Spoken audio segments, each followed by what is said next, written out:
Hello friends, e-PG study के YouTube channel में आपका स्वागत है।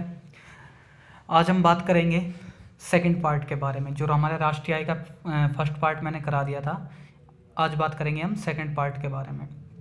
तो हमने घरेलू और राष्ट्रीय इन शब्दों का प्रयोग हमने करना सीख लिया था, और हमने मार्केट प्राइस और फैक्टर प्राइस यानी कि जो बाज़ार कीमत है और कारक लागत है, इन चीज़ों के बारे में भी सीखा था। तो आइए देखते हैं अब आगे।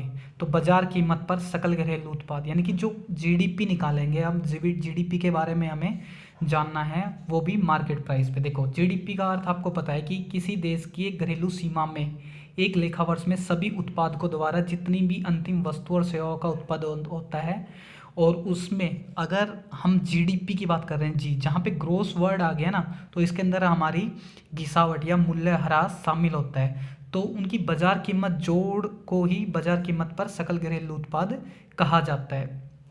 इसमें जो उत्पादक है ना, वो चाहे गैर निवासी भी हो सकते हैं, निवासी भी हो सकते हैं, विदेशी भी हो सकते हैं, कोई भी हो सकता है। तो ये हमारा जीडीपी का अर्थ है। तो इसकी परिभाषा दी है, इसकी परिभाषा को देखते हैं। किसी देश की घरेलू सीमा में एक लेखा वर्ष में सभी उत्पादक, चाहे सामान्य निवासी हो चाहे गैर निवासी हो, द्वारा जितनी भी अंतिम वस्तु और सेवाओं का उत्पादन होता है, उनकी बाजार कीमत के जोड़ को, यानी कि जो उनकी बाजार कीमत है उनके जोड़ को हम बाजार कीमत पर सकल घरेलू उत्पाद कहते हैं। ठीक है जी।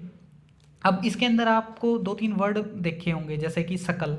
सकल का अर्थ है मतलब कि ग्रोस, यानी कि इसके अंदर डेप्रिसिएशन, मूल्यह्रास, स्थायी पूंजी उपभोग, जो मैंने आपको पिछली क्लास में समझाया था कि जिसमें सामान्य टूट फूट हो गई या अप्रचलन हो गया या आकस्मिक हानि हो गई, एक अचानक से जो हानि हो जाती है, तो ये सारी चीज़ें हमारी सकल, जहाँ पे वर्ड सकल यूज होगा वहाँ पे ये इसमें शामिल होगा। इसके बाद है घरेलू। तो देखो, इस मैंने आपको पहले भी बताया था कि घरेलू, इसके अंतर्गत देश की घरेलू सीमा में एक वर्ष में उत्पादित सभी उत्पादक, चाहे वो सामान्य निवासी हो चाहे वो गैर सामान्य निवासी हो, द्वारा किए गए अंतिम उत्पादन के मूल्य को शामिल किया जाएगा, क्योंकि ये हमारा डोमेस्टिक से रिलेटेड है। ठीक है। इसके बाद है हमारा अंतिम वस्तु और सेवाओं का। अंतिम वस्तु और सेवाओं का मूल्य का मतलब है कि आपने माइक्रो इकोनॉमिक्स में भी पढ़ा होगा या फिर मैक्रो इकोनॉमिक्स में भी पढ़ा होगी कि कुछ वस्तु ऐसी होती है, जैसे मान लो जिसने उत्पादन की सीमा भी पार नहीं की है, यानी कि हम उन्हें बीच की वस्तु मान सकते हैं कि रॉ मटेरियल लेके आए और वो हमारे अंडर प्रोसेस में है मार्केट में, तो यानी कि वो बिकी नहीं है। तो कहने का मतलब है कि जो भी चीज़ें हमारी केवल अंतिम वस्तु और सेवाओं का बाजार मूल्य को शामिल किया जाएगा, इसके अंतर्गत मध्यवर्ती वस्तु कोई भी हो या सेवाओं के मूल्य को शामिल नहीं किया जाता है। ठीक है, क्योंकि उनका अंतिम मूल्य और वस्तुओं का सेवाओं मूल्य में शामिल होता है। ठीक है, तो ये बात ध्यान रखना आप। उसके बाद है बाजार मूल्य। अब सबसे वेरी वेरी इंपॉर्टेंट पार्ट है मार्केट वैल्यू। मार्केट वैल्यू, बाजार मूल्य, मैंने आपको पिछले ही उसमें भी बताया था कि बाजार मूल्य का अनुमान वस्तु और सेवाओं की मात्रा में उनकी कीमतों से गुणा करके लगाया जाता है, यानी कि जो भी वस्तु का अनुमान है, वो वस्तु और सेवाओं का उनकी जो कीमत है उनसे उनकी क्वांटिटी को गुणा कर देते हैं, तब लगाया जाता है। सकल घरेलू उत्पाद द्वारा अंतिम और वस्तु सेवाओं का बाजार मूल्य प्रकट होता है। यदि बाजार मूल्य चालू कीमतों पर मापा जाता है तो ये मौद्रिक सकल घरेलू उत्पाद को प्रकट करता है। यानी कि अगर वस्तु और सेवाओं का अगर हम चालू कीमतों पर, यानी कि जो करंट प्राइस है उनके ऊपर इनको रिलेट कर रहे हैं, इनको उसको माप रहे हैं, तो ये हमारा सकल मौद्रिक सकल घरेलू उत्पाद कहलाएगा। और इसके विपरीत यदि आधार वर्ष के आधार पर किया जाएगा तो ये उनका वास्तविक उत्पादन को प्रकट करता है। ठीक है। इसमें क्या होता है बाजार मूल्य में, सबसे वेरी वेरी इंपॉर्टेंट कि इनमें है ना, जो हमारे इनडायरेक्ट टैक्स है, जैसे जीएसटी वगैरह हो गया, पहले वैट था, इनको जोड़ देते हैं, और जो सरकार आर्थिक सहायता देती है, सब्सिडीज देती है, उनको घटा देती है। ठीक है। तो इसके बाद हमारा सेकंड पॉइंट है बाजार कीमत पर सकल राष्ट्रीय उत्पाद। देखो, राष्ट्रीय, जहाँ भी बात आ गई नेशनल की, देखो जी इसके अंदर है, आप ऐसे रिलेट करो इसको सकल से, सकल या सकल इंग्लिश में ग्रोस हो गया, तो जी है तो इसके अंदर हमारा क्या मिलेगा, डेप्रिसिएशन मिलेगा। सबसे पहला पॉइंट आपको ये देखना है, डेप्रिसिएशन। ठीक है। उसके बाद हमारा आ गया नेशनल, यानी कि राष्ट्रीय। तो राष्ट्रीय मैंने समझाया था कि केवल सामान्य निवासी होंगे इसके अंदर और दूसरे नहीं होंगे। तीसरा प्रोडक्ट है तो, और मार्केट प्राइस है तो, यानी कि टैक्स इसके अंदर जुड़ा होगा और जो हमारी सब्सिडीज़ हैं वो घटी हुई होंगी। तो आइए देखते हैं इसको। सकल राष्ट्रीय उत्पाद एक घरेलू धारणा नहीं है, यह राष्ट्रीय धारणा है। यहाँ हम एक देश के सामान्य निवासी हो, चाहे वह विश्व के किसी भी भाग में निवास कर रहते हो, कि राष्ट्रीय का उत्पाद का अनुमान लगाना है। अब हम स्वयं को एक देश की घरेलू सीमा तक सीमित नहीं रखेंगे, क्योंकि नेशनल की बात आ गई है। और नेशनल का मतलब है चाहे वो विदेश में या कहीं भी रह रहा हो और हमारे देश का निवासी हो, सामान्य निवासी हो, तो वहाँ जो भी उसकी इनकम होगी उनको हम इसमें जोड़ लेंगे। ठीक है, इसकी परिभाषा देखते हैं। बाजार कीमत पर सकल राष्ट्रीय उत्पाद एक देश की घरेलू सीमा में सामान्य निवासियों द्वारा लेखा वर्ष में उत्पादित अंतिम वस्तुओं के सेवाओं के मूल्य के अतिरिक्त, अब इसके मूल्य के अतिरिक्त, घरेलू सीमा तो है ही है, उसके अतिरिक्त और भी चीज़ें क्या क्या, विदेशों से प्राप्त निविल कारक आय, जो मैंने आपको कल समझाई थी, NFIA। ठीक है, उसके बाद स्थायी पूंजी उपभोग का जोड़ है, जो भी स्थायी पूंजी उपभोग, मैंने ग्रोस का मतलब आपको बताया था कि ग्रोस का मतलब क्या है, जो भी मतलब इसमें डेप्रिसिएशन है या आकस्मिक हानि है, अप्रचलन है, टूट फूट है, ये सारी चीज़ें हमारी नेशनल GNP में शामिल होगी। ठीक है, आशा करता हूँ ये समझ में आया होगा। ठीक है, और एक बात, NIFA हमारी पॉजिटिव में भी आ सकती है, नेगेटिव में भी आ सकती है। और NFIA को मैंने अच्छे से समझा दिया था, मैं एक बार फिर बता देता हूँ कि इसके अंदर कोई भी व्यक्ति या फर्म या कुछ भी चीज़ हमारे देश की किसी दूसरे देश में काम कर रही होगी, किसी दूसरे देश के लोग हमारे यहाँ काम कर रहे होंगे, तो हम उनको जितना पेमेंट करते हैं या हमें बाहर से जितना पेमेंट होता है, उसके अंतर को हम NFIA कहते हैं। ठीक है, इसके बाद हम बात करेंगे हमारा तीसरा पॉइंट, बाजार कीमत पर निविल राष्ट्रीय आय। देखो, बाजार कीमत पर निविल राष्ट्रीय आय, NNP मार्केट प्राइस। अब देखो नेट की बात आ रही है, पिछली बार ग्रोस की बात आ रही थी, अब नेट की बात आ रही है। तो नेट की बात आ रही है तो मैंने आपको बताया था कि जब भी नेट हो और ग्रोस हो, ग्रोस के अंदर जितनी भी चीज़ें हमारी प्लस थी वो यहाँ पे नेट निकालने के लिए उनको क्या कर देंगे, घटा देंगे। जैसे डेप्रिसिएशन घट जाएगा हमारा, और या जो भी हमारा स्थायी पूंजी का उपभोग है उसको हम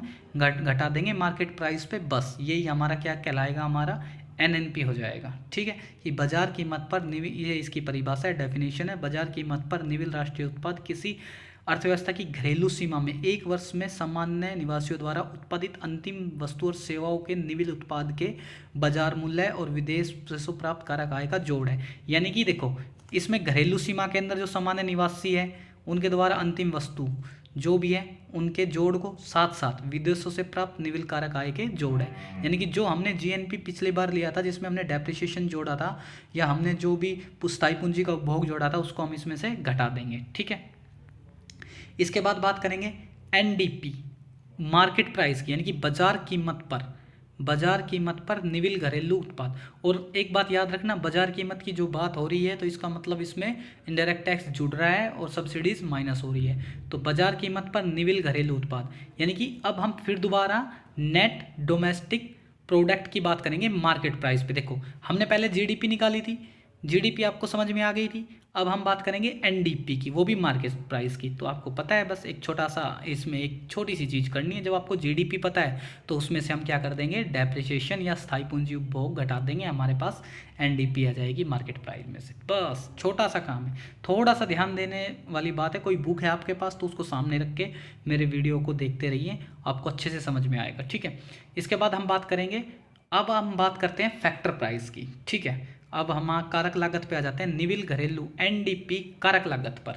देखो, कारक लागत क्या होता है, कारक लागत मैंने आपको बताया था फैक्टर प्राइस, इसके अंदर इनडायरेक्ट टैक्स तो घटता है और सब्सिडीज हमारी प्लस होती है। तो देखेंगे, एक देश की घरेलू सीमा के अंतर्गत एक लेखा वर्ष में उत्पादित कारक आय के जोड़ को निविल घरेलू आय या कारक लागत पर निविल घरेलू उत्पाद कहा जाता है। दूसरे शब्दों में कारक लागत पर निविल घरेलू उत्पाद को ही निविल घरेलू आय भी कहते हैं। यानी कि जो निविल घरेलू उत्पाद है उसी को ही हम निविल घरेलू आय भी कहते हैं। इसमें क्या क्या जुड़ा होता है आइए अब देखते हैं। इसके अंदर देखो, सबसे पहले तो जो हमारी NDP थी, ठीक है, NDP थी जो मैंने अभी पीछे आपको बताई थी NDP। तो NDP किस पे थी, वो मार्केट प्राइस पे थी। ठीक है, आपको पता है। अगर फैक्टर प्राइस क्या होता है कि अगर मैं सब्सिडीज़ को तो इसमें प्लस कर दूं और इनडायरेक्ट टैक्स को घटा दूं तो हमारी NDP आ जाएगी। आई समझ में बात, कहने का अर्थ है पिछले वाले जो हमने बाजार कीमत मार्केट प्राइस पे एनडीपी निकाली थी, उसमें तो हम डायरेक्ट प्लस वो इनडायरेक्ट टैक्स प्लस कर रहे थे और सब्सिडीज माइनस कर रहे थे। इसमें उल्टा हो जाएगा, इसमें क्या हो जाएगा, इसमें सब्सिडीज प्लस हो जाएगी और हमारा जो इनडायरेक्ट टैक्स है वो माइनस हो जाएगा। ठीक है, और एनडीपी तो बस यही काम करना है छोटा सा। ठीक है, और निविल अप्रत्यक्ष कर को एनआईटी भी बोलते हैं। ठीक है, अब इसके बाद बात करते हैं कारक लागत पर सकल घरेलू उत्पाद या सकल घरेलू आय, यानी कि जीडीपी निकालनी है एफसी पे। तो देखो आपको जीडीपी पता है, बिल्कुल रिलेट करते चलना है एक दूसरे से, 1 मिनट में समझ में आ जाएगा। जीडीपी आपको पता है, ग्रोस डोमेस्टिक प्रोडक्ट आपको पता है, मार्केट प्राइस पे पता है आपको। ठीक है, या तो आप जीडीपी से निकालो इसको, या फिर आप किससे निकालो, आप इसको निकालो, किससे निकालोगे, एनडीपी से निकाल दो जो हमने अभी देखी है। तो एनडीपी देखो, एनडीपी अगर एनडीपी में मैं अगर जीडीपी से नहीं निकालना चाह रहे हो तो एनडीपी से ही निकालो। देखो एनडीपी के अंदर अगर मैं दोबारा घिसावट व्यय यानी कि डेप्रिसिएशन जोड़ दूंगा तो जीडीपी एफसी पे आ जाएगी, बिल्कुल नॉर्मल सी। थोड़ा सा ध्यान लगाओ और देखो इसको कि एनडीपी एफसी पे है यानी कि नेट है और हमें इसमें ग्रोस बनाना है इसको। तो ग्रोस बनाने के लिए हम क्या करेंगे, डेप्रिसिएशन को प्लस कर देंगे इसके अंदर, एनडीपी के अंदर हमारी जीडीपी एफसी पे आ जाएगी। ठीक है सर, इसके बाद फिर हमारा यही आ गया एफसी पे जीएनपी नेशनल। अब देखो जब बीच में जीएनपी आ गया तो एनपी का मतलब यानी कि सबसे पहले तो हम क्या निकालेंगे, जीएनपी निकालने के लिए हमें क्या एनएनपी निकालना पड़ेगा। ठीक है, क्या निकालना पड़ेगा, एनएनपी, और वो भी किस पे, एफसी पे। ठीक है, तो एनएनपी निकालने के लिए एनएनपी कैसे निकलेगी, कोई बता सकता है मुझे, सॉरी बताओगे तो कैसे, कुछ कमेंट सेक्शन तो है नहीं। देखो एनएनपी एफसी पे कैसे निकलेगी, नेशनल जो हमारी ये एफसी आई थी एन, इसके अंदर हम क्या जोड़ देंगे सर, कोई बताएगा, एनडीपी के अंदर हम क्या जोड़ देंगे, एनएफआईए जोड़ देंगे। एनएफआईए जोड़ते ही हमारा ये किस में आ जाएगा, नेशनल डोमेस्टिक प्रोडक्ट था, इसके अंदर एनआईएफ डी से घरेलू से सीधा नेशनल हो जाएगा और ये हमारा एफसी पे आ जाएगा। ठीक है, और जीएनपी निकालना है तो प्लस डेप्रिसिएशन लगा देंगे, हो गई बात क्लियर हमारी। और ये दोनों 7th और 8th एक दूसरे से रिलेटेड है। देखो हमें एनडीपी निकालते आ रहे हैं हम, तो डी को एन बनाने के लिए हमें क्या एनआईएफए जोड़ना पड़ेगा, बिल्कुल क्रिएट है। और एनएनपी जी से एन निकालने के लिए डेप्रिसिएशन माइनस करना पड़ेगा, ऊपर वाले में डेप्रिसिएशन प्लस करना पड़ेगा, बस छोटा सा काम है। आप इसको अच्छे से समझिए, मैं बोल रहा हूँ आपको 1 मिनट में समझ में आएगा, कुछ नहीं है, बस थोड़ी सी समझने की ज़रूरत है। हाँ, और कोई भी चीज़ अगर आपको एक बार में समझ में नहीं आ रही है, आप 1-2 बार उसको अच्छे से समझे, बिल्कुल आपको बिल्कुल ईजी हो जाएगी ये।